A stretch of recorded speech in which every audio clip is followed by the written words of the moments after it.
nan shine kabarin baban mai abin duniya.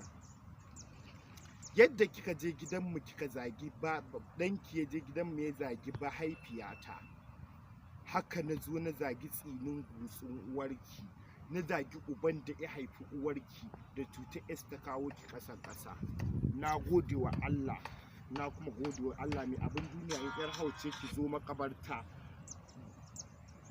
ka ci gaba, ki zo makabarta yanzu ga na a tsakiya, na raba kafa a kabarin uwarki.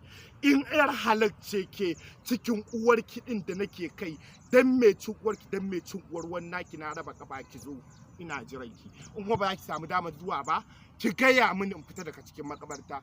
Au tsoro ne ba za ki zo ba. Ina dai ga na raba kafa, ke nake saurare, ke nake jira. Ina jiran ki, ina cikin makabarta inda aka binne mahaifiyarki.